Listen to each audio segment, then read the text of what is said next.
જય સ્વામિનારાયણ. સહજાનંદ વિદ્યાલયના video lecture શિક્ષણમાં આપ સર્વ વિદ્યાર્થી મિત્રોનું હાર્દિક સ્વાગત છે. ધોરણ 12 રસાયણ વિજ્ઞાન પ્રકરણ 7 વિભાગના તત્વો એ પૈકી આજના લેક્ચરમાં આપણે ફોસ્ફરસના ઓક્સો એસિડ સંયોજનો વિશે વિગતવાર ભણીશું. ફોસ્ફરસે અનેક ઓક્સો એસિડ સંયોજનો બનાવે છે. યાદ રાખજો, ઓક્સો એસિડ સંયોજનોમાં ઓછામાં ઓછો એક પી ડબલ બોન્ડ O અને એક POH બંધ હાજર હોય છે. એ ફોસ્ફરસના ઓક્સો એસિડ હોય છે.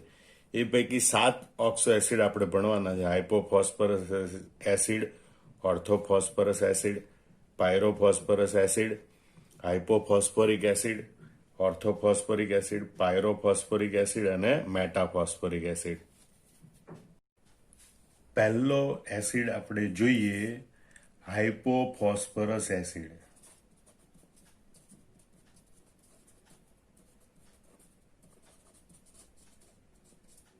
હાઇપોફોસ્ફરસ એસિડ, જેને ફોસ્ફિનિક એસિડ, યાદ રાખજો,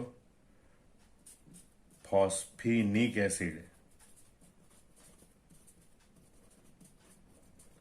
તરીકે પણ ઓળખવામાં આવે છે. એનું સૂત્ર H3PO2 છે.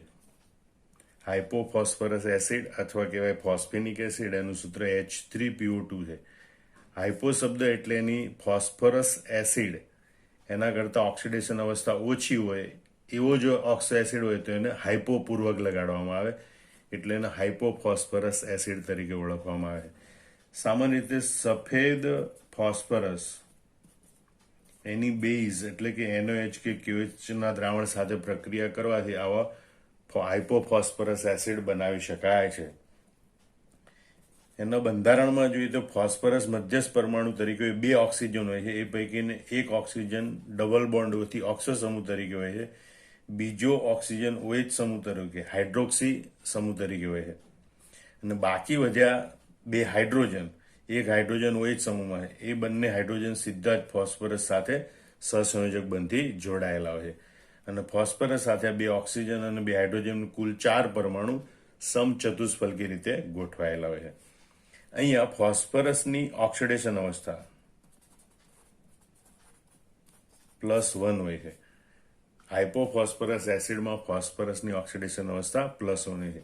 અહીંયા POH બંધની સંખ્યા 1, PH બંધની સંખ્યા 2 અને P ડબલ બોન્ડ O બંધની સંખ્યા 1 હોય છે.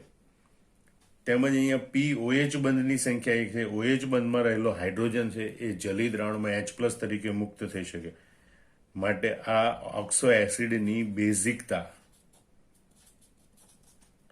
એ 1 હોય છે.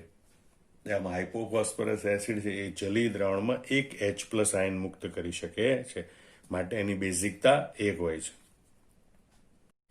બીજો ઓક્સો એસિડ છે ઓર્થોફોસ્ફરસ એસિડ.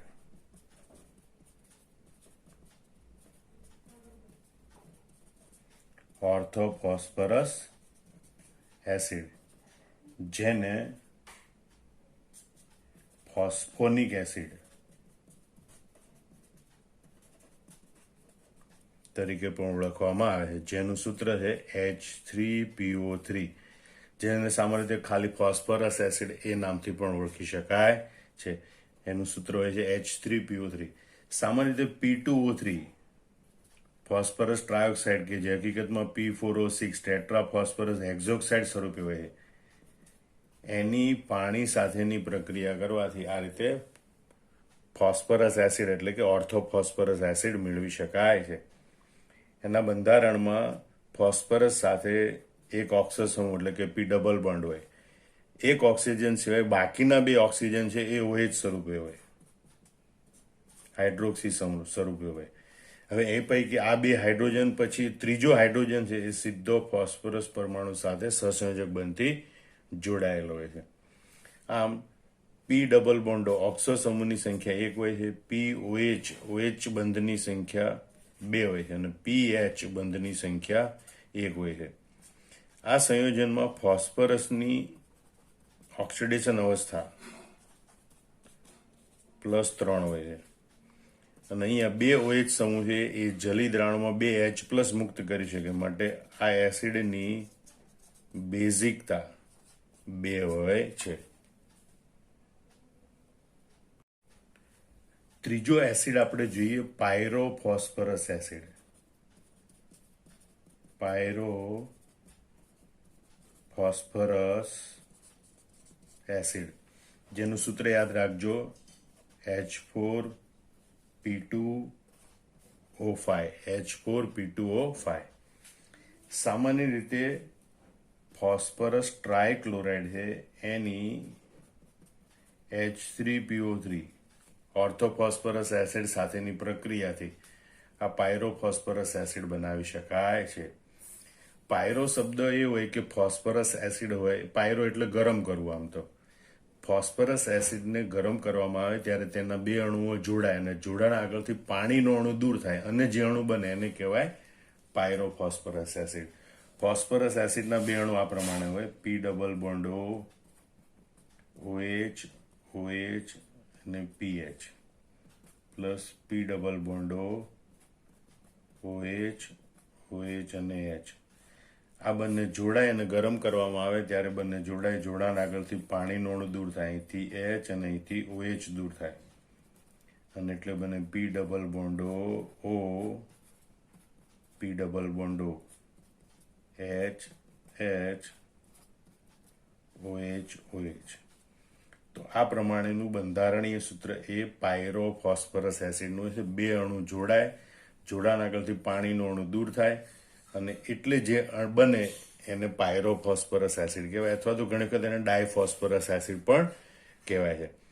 અહીંયા POH બંધની સંખ્યા 2 છે, PH બંધની સંખ્યા 2 છે અને P ડબલ બોન્ડ O બંધની સંખ્યા પણ 2 છે. ફોસ્ફરસની ઓક્સિડેશન અવસ્થા બંને ફોસ્ફરસ પરમાણુની ઓક્સિડેશન અવસ્થાઓ +3 છે અને અહીંયા કુલ 2 OH સમૂહ છે અને બંને OH સમૂહ છે H પ્લસ જલીય દ્રાવણમાં મુક્ત કરી શકે માટે આ ઓક્સો એસિડની બેઝિકતા 2 હોય છે. ચોથો ઓક્સો એસિડ છે હાઇપોફોસ્ફોરિક એસિડ. હાઇપોફોસ્ફોરિક એસિડ, જેનું સૂત્ર હોય છે H4P2O6.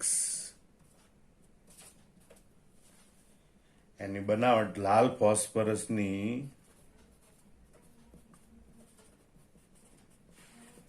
આલ્કલી સાથેની પ્રક્રિયાથી એ બનાવી શકાય છે.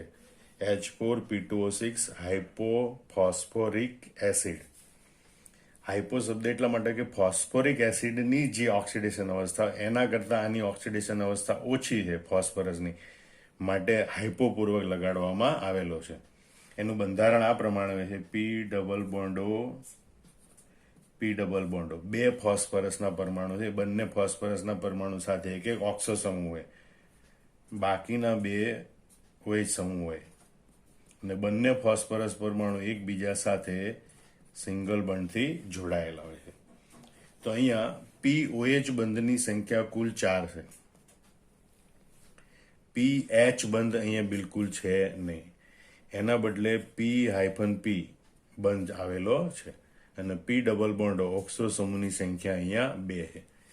અહીંયા બંને ફોસ્ફરસ પરમાણુની ઓક્સિડેશન અવસ્થા એ +4 હોય છે.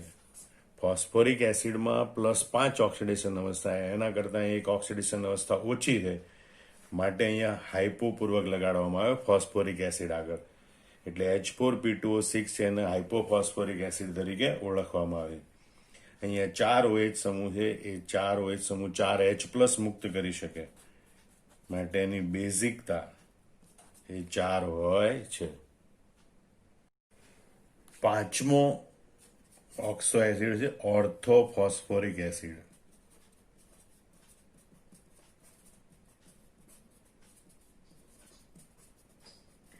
જે ઓક્સો એસિડમાં મધ્યસ્થ પરમાણુ એની સ્થાયી ઓક્સિડેશન અવસ્થાઓ ધરાવતો હોય એની આગળ સામાન્ય રીતે ઓર્થોપૂર્વક લગાડવામાં આવે છે. ફોસ્ફોરિક એસિડમાં ફોસ્ફરસની ઓક્સિડેશન અવસ્થા +5 છે અને ફોસ્ફરસ એસિડમાં ફોસ્ફરસની ઓક્સિડેશન અવસ્થા +3 છે. એ સ્થાયી ઓક્સિડેશન અવસ્થાઓ ધરાવતા એસિડ છે એની આગળ પૂર્વક તરીકે ઓર્થો લખવામાં આવે છે અને ખાલી ફોસ્ફોરિક એસિડ કહેવામાં આવે તો પણ ચાલે. ફોસ્ફોરિક એસિડ અથવા તો ઓર્થોફોસ્ફોરિક એસિડ, એનું સૂત્ર છે H3PO4. સામાન્ય રીતે ફોસ્ફરસ પેન્ટોક્સાઇડ P4O10, આમ તો એને ટેટ્રા ફોસ્ફરસ ડેકોક્સાઇડ કહેવાય, પણ P2O5 એ દ્વિઅણુ તરીકે હોય છે, એટલે ફોસ્ફરસ પેન્ટોક્સાઇડ છે એની પાણી સાથેની પ્રક્રિયાથી આ ફોસ્ફોરિક એસિડ મેળવી શકાય છે. એનું બંધારણ જોઈએ તો P double bond O phosphorus સાથે એક ઓક્સો સમૂહ હોય અને બાકીના 3 ઓક્સિજન 3 હાઇડ્રોજન સાથે જોડાયેલા અને 3 OH સમૂહ સ્વરૂપે હોય છે.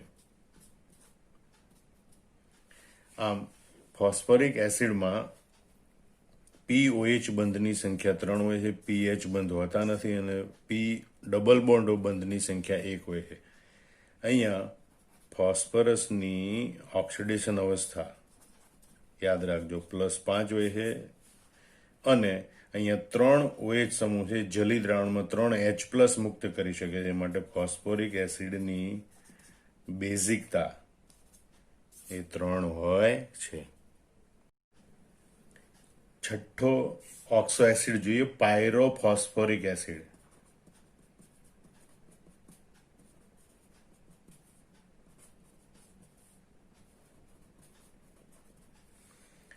જેનું સૂત્ર છે H4P2O7.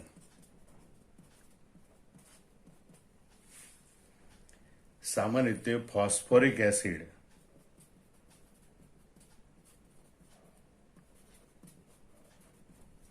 એને ગરમ કરવાથી પાયરોફોસ્ફોરિક એસિડ છે, ફોસ્ફોરિક એસિડના 2 અણુ જોડાય અને જોડાણ આગળથી પાણીનો અણુ દૂર થાય, એટલે આપણે લખી શકીએ P double bond OH OH OH, phosphoric એસિડનો 1 અણુ P double bond OH OH OH અને ફોસ્ફોરિક એસિડનો બીજો અણુ, જોડાણ આગળથી પાણીનો અણુ દૂર થાય અને ત્યારે પાયરોફોસ્ફોરિક એસિડ બને. P double bond O P double bond O OH OH OH OH. તો આ રીતે આ જે બંધારણ છે એ પાયરોફોસ્ફોરિક એસિડનું બંધારણ છે. એમાં POH બંધની સંખ્યા કુલ 4 હોય છે, PH બંધ હોતા નથી. P ડબલ બોન્ડ O બંધની સંખ્યા 2 હોય છે અને POP પ્રકારનો એક સેતુબંધ બને છે. તો આ રીતે, અને અહીંયા દરેક ફોસ્ફરસ પરમાણુની ઓક્સિડેશન અવસ્થા, ફોસ્ફરસની ઓક્સિડેશન અવસ્થા +5 હોય છે. બરાબર, 2 ફોસ્ફોરિક એસિડના અણુ જોડાય, જોડાણ આગળથી પાણીનો અણુ દૂર થાય એટલે પાયરોફોસ્ફોરિક એસિડ બને. અહીંયા પણ 4 OH સમૂહ છે જે જલીય દ્રાવણમાં 4 H+ મુક્ત કરી શકે, માટે એની બેઝિકતા એ 4 હોય છે. 7મો એસિડ આપણે જોઈએ, મેટાફોસ્ફોરિક એસિડ.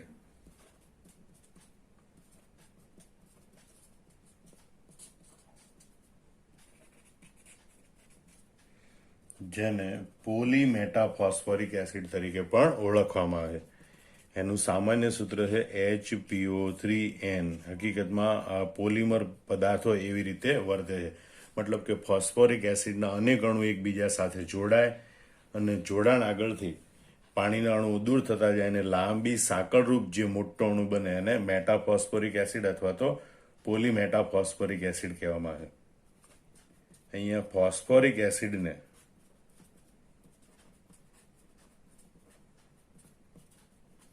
બ્રોમિન સાથે બંધ નળીમાં ગરમ કરવાથી આ પ્રકારે પોલીમેટાફોસ્ફરિક મેળવી શકાય છે. અહીં P double bond OH P double bond OH P double bond OH અને આ બધા ઘટકો એકબીજા સાથે POP પ્રકારના બંધથી જોડાયેલા હોય છે. આમાં એનું સામાન્ય સૂત્ર HPO3N બને છે. એમાં પ્રત્યેક એકમ દીઠ એક POH બંધ, એક PH બંધ અને એક PO બંધ આવેલો હોય છે. આટલો આપણે એક એકમ ગણીએ તો એક એકમ દીઠ પીઓએચ બંધની સંખ્યા એક, પીએચ બંધની સંખ્યા એક અને પી ડબલ ઓ બંધની સંખ્યા એક હોય છે. એમાં દરેક ફોસ્ફરસની ઓક્સિડેશન અવસ્થા +5 હોય છે. પણ આ પ્રકારનો બીજો એક જાણીતો અણુ છે સાયક્લોટ્રાયમેટાફોસ્ફોરિક એસિડ, જેનું બંધારણ આપણે આ પ્રમાણે દોરી શકીએ. સાયક્લોટ્રાયમેટાફોસ્ફોરિક એસિડ, જેનું સૂત્ર લખીશું આપણે HPO3 થ્રાઇસ, સાયક્લોટ્રાયમેટાફોસ્ફોરિક એસિડ. એમાં P bond O, bond P, bond O, bond P, bond O, અને દરેક ફોસ્ફરસ સાથે એક ઓક્સો સમૂહ અને એક હાઇડ્રોક્સી સમૂહ, એક ઓક્સો સમૂહ, એક હાઇડ્રોક્સી સમૂહ, એક ઓક્સો સમૂહ, એક હાઇડ્રોક્સી સમૂહ અને એક ઓક્સો સમૂહ આવેલો હોય છે. આમ આ પ્રકારના બંધારણમાં 3 POH બંધ, 3 POO બંધ અને 3 P-P POP બંધ આવેલા હોય છે. અહીંયા પણ દરેક ફોસ્ફરસની ઓક્સિડેશન અવસ્થા એ +5 હોય છે. એટલે આ સાયક્લોટ્રાયમેટાફોસ્ફોરિક એસિડ માટે. આમાં બધા એસિડ આપણે જોઈ લીધા. આ બધા ઓક્સો એસિડ વિશેની માહિતી એ પાઠ્યપુસ્તકમાં કોષ્ટક સ્વરૂપે આપેલી છે. એ કોષ્ટક સ્વરૂપની માહિતી તમારે યાદ કરવાની અને કોષ્ટક સ્વરૂપે જ માહિતી નોટબુકમાં લખવાની. આ તો તમે અલગ અલગ સમજી શકો એ માટે વિડીયોમાં અમે દરેક વિશે અલગ અલગ માહિતી આપી. પણ તમારે આ બધા વિડીયો જોઈ અને પછી કોષ્ટક યાદ રાખી અને કોષ્ટક સ્વરૂપે સમગ્ર માહિતી નોંધી લેવાની. જય સ્વામિનારાયણ.